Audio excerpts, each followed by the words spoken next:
Alright, what's up? It's Pixie again. So this is number 3 tutorial. If you haven't watched those 2 earlier videos, make sure to watch those, because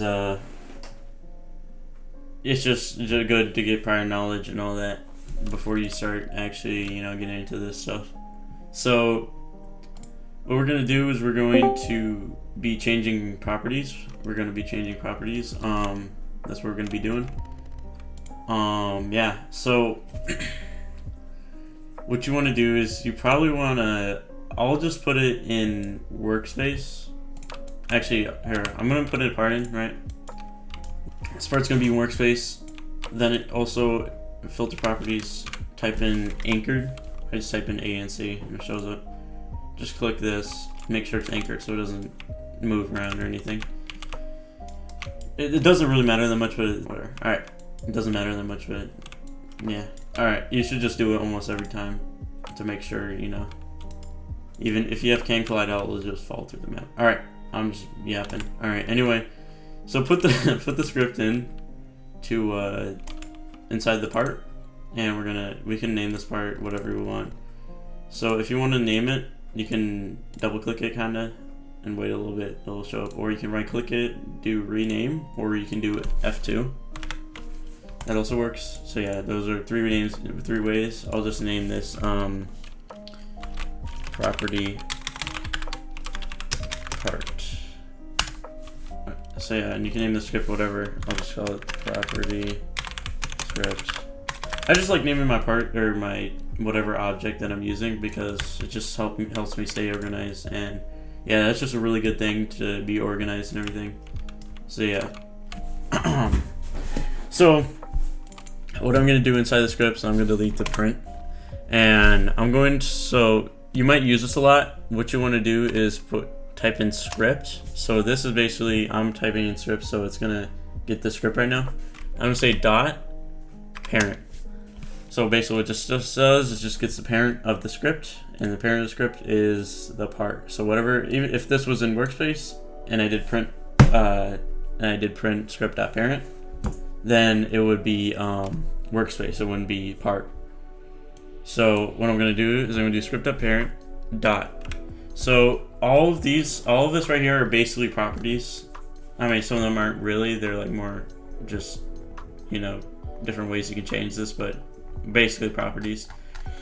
What I'm going to be focusing on is probably I'm going to be doing color and transparency. So we use script.parent.brick color. And you can see here also it shows you how to do this. So it's going to be equals brick color.new. So it is equal to.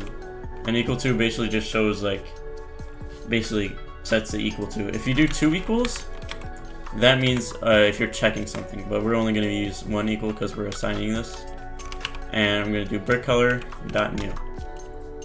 We can do any, so to set this color, we need to use the strings that we use in print.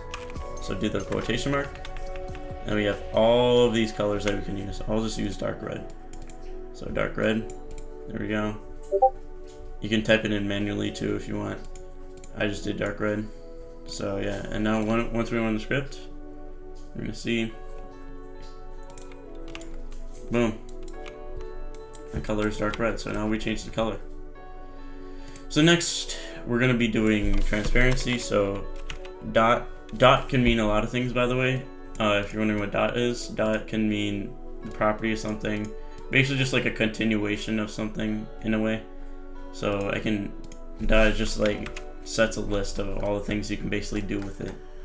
And it also applies with colon and stuff, but we won't worry about that right now. So we're gonna do transparency, and same thing, equals.